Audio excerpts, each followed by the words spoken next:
walii galtee nagam ajajaa waraana bilisummaa Oromoo Jaalmarroo Dirribaa fi bulchiinsa mootummaa naannoo Oromiyaa kan ta'e Shimallis Abdiisaa gidduutti adeemaa jiru isin biraan geenyam.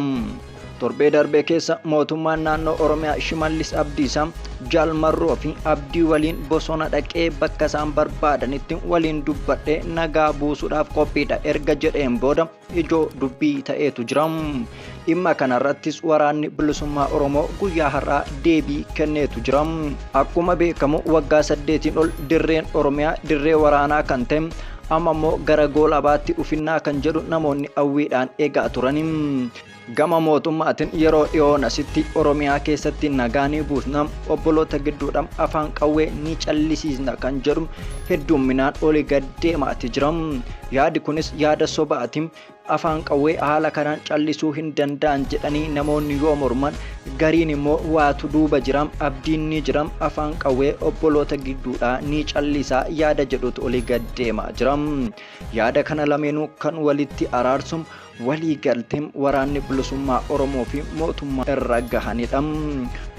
Dhugumaanuu Jaalmarroo fi mootummaan naannoo Oromiyaa Shimallis Abdiisaa wal quba qabu laatam dhimma kanarratti qubee miidiyaa waan odeeffate qabam. Dhaaboliin lameen waan isaan jedhanitti osoo hin darbin dura qubee miidiyaa sabiskiraayib godhaa akkasuma viidiyoon kun akka facaatuuf laayik godhaa yaada keessan immoo koomentii jalatti nuu qoodaa qophii keenya faana bu'aa isiniin jennam. Gara ibsa waraana bilisummaa Oromootti osoo hin darbin waan pirezidaantiin mootummaa naannoo Oromiyaa obbo Shimallis Abdiisaa dhimma nageenya buusuu irratti dubbatan isin biraan geenye gara waraana bilisummaa Oromootti deebinam. Pirezidaantiin bulchiinsa mootummaa naannoo Oromiyaa obbo Shimallis Abdiisaa Oromiyaa keessatti nagaa waaraa buusuuf ajajaa waraana bilisummaa Oromoo waliin mari'achuuf qophii ta'uu yoo dubbachuun isaanii ni yaadatama. Yaa'ii magaalaa Bishooftuutti taa'ame irratti argamanii haasaa taasisaniin dhimmi nageenya buusuun dhimma bulchiinsa isaanii dursa kennuuf akka ta'e kan himan obbo Shimallis Abdiisaa. Yaa'ii magaalaa Bishooftuu irratti qophaa'e irratti hirmaattonni gamtaa qeerroo Oromoo jedhan hirmaataniiru. Ergaan ijoo isaanis walajjechaan obboleewwan haa dhaabbatu nageenyi waaraan haa mirkanaa'u kan jedhu ture. Sagantaa kanarratti kan argaman bulchiinsi mootummaa naannoo Oromiyaa nagaa buusuuf tarkaanfii bulchiinsaa isaanii fudhachuu danda'u himaniiru. Dubbiin isaanii kun keessumaa filannoo biyyaalessaa adeemaa jiruun dhimmi nageenya ajandaa yeroo ta'aa jirutti dhagahame. Rakkoon nageenya naannoo Oromiyaa keessa waggootaaf adeemaa jiru jireenya hawaasaa danqeera. Dhimmoota ijoo bulchiinsa ministeera muummee Abiyyi Ahmediif qormaata ta'e keessaatis isa tokkodha. Obbo Shimallis Abdiisaa waltajjii kanarratti mootummaan isaanii mariif qophii akka ta'e irra deddeebi'anii ibsaa turan. Qe'ee Oromoo nagaa gochuun waan dursa kennamuufidha jechuudhaanis himani. Obbo Shimallis Abdiisaan haasaa isaanii keessatti abdii haa ta'u marroo haa ta'u abbaa barbaade haa ta'u ana faana achitti dubbachuu barbaadu taanaan ani bakka isaan jiran bosona waliin deemee dubbachuuf nan dhaqaa jechuun dubbataniiru. Haasaan kunis hedduu ijoo dubbii ture. Jaalmarroon ajajaa waraana bilisummaa Oromoo yoo ta'u abdiin immoo ajajaa zoonii giddu galeessa hidhattoota wabooti. Obboon Shimallis hidhattoonni waboo bosona taa'uun miidhaa malee faayidaa hin qabu jedhani. Qe'een Oromoo nagaatti deebi'uu qaba. Qe'een Oromoo nagaatti deebisuudhaaf mootummaan waan kamiifuu qophiidha jedhani. Karaan nuyi hin yaalle hin jiru. Ijoolleen bosona jirtu kun sababiin tokko bosona keessa isaan deemsisu hin jiru jedhani. Waan Oromoo fayyadu tokko keessa hin jiru jechuunis dubbatani. Waan barbaachisu hundaam waan nuti hafuu hin qabnellee dhiifnee goone waan Oromoon qabu kennine sadarkaa Oromoon danda'utti goone fuulduratti tarkaanfachuudhaaf qophaadha jechuun obboon Shimallis dubbatani. Itti dabaluunis jarri kun qe'ee Oromoo gaaga'anii diinaaf karra saaquun malee wanti biraa wanti isaan fidan hin jiru jechuun himani. Nama dhuunfaa haa ta'u gareedhaan haa ta'u abbaa barbaadan fida waan isin jettan ni fudhannaa nutis jedhaniiru. Kanaaf mootummaan karaa nagaa dubbii kana xumuruuf qophaa'aadha. Karaa nagaatiin alattis dubbiin kun xumuramuu hin danda'u jedhani. Sagantaa isaanii kanarrattis kan argaman Jeneraal Haayiluu Gonfaa, Dr. Diimaa Naga'oo, ajajaa duraanii waboo damee giddu galeessaa obbo Sanyii Nagaasaa fi kanneenis mul'ataniiru. Aangawoonni mootummaa haala amma jiruun siyaasni Oromoo qabsoo hidhannoo hin barbaadu jechuun ibsu.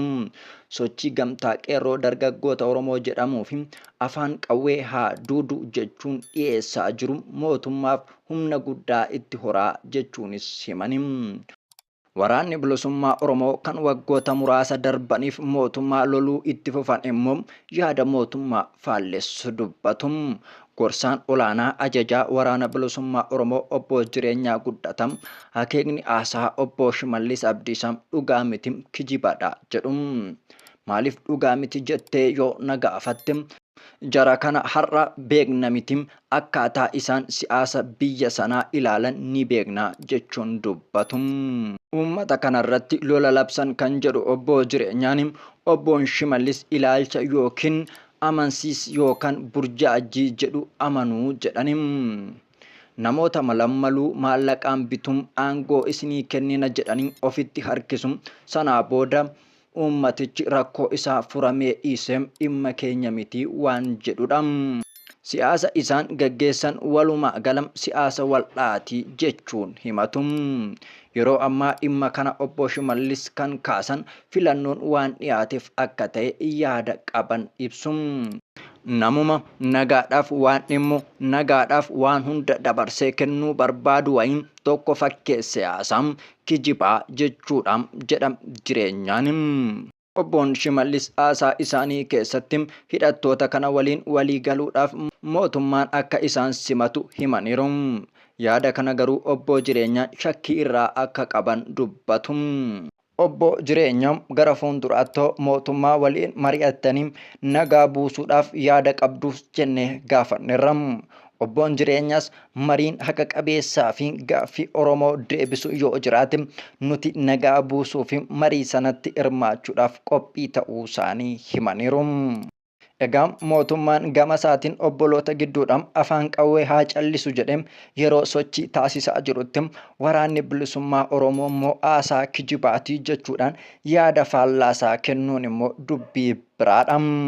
Egaa waggoota 8 oliif waraana bilisummaa Oromoos ta'ee mootummaan kan walitti qabatan yoo ta'u uummanni nagaan garuu gidduutti gaagama hamaa keessatti jira. Mariin waraana bilisummaa Oromoof mootummaa gidduutti yeroo lama ol yaalame osoo milkaa'in fashalaa'uunsa hawwii nagaa uummanni qabu kan maseensedha. Egaa gara fuulduraatti uummanni Oromoo haala kanaan itti fufamoo uummanni Oromoo maal ta'a kan jedhu egereen uummata Oromoo fi Oromiyaa hedduu nama yaaddessa. Egaa warri siyaasaa walii galuu dhabuudhaan uummanni Oromoo gidduutti aarsaa hin jirre kaffalaati jira. Ilmaan isaa itti wareegamaa jira. Qeessaarraa buqqee manni isaas irratti gubachaati jira. Rakkoo hedduu dhandhamaati jira. Garuu nuti uummata keenya Oromoof Oromiyaaf nagaa akka bu'u barbaanna. Kun qubee miidiyaadha. Qubee miidiyaarraa oduu fi odeeffannoo waayitaawaa isin biraan ga'uudhaaf beekamna. Gara fuulduraattis qophiilee keenya jala buunee waan haaraa ta'an isinii dhiyeessina. Maarree isin immoo qubee miidiyaa sabiskiraayib laayik gochuudhaan yaada keessan immoo koomentii jalatti nu qooduudhaan nu hordofaa isiniin jenna. Saba guddaa waan taaneef miidiyaan guddaa nu barbaachisa. Hanga yoonam yeroo keessan kennitanii waan nu waliin turtaniif horaa bulaa deebana.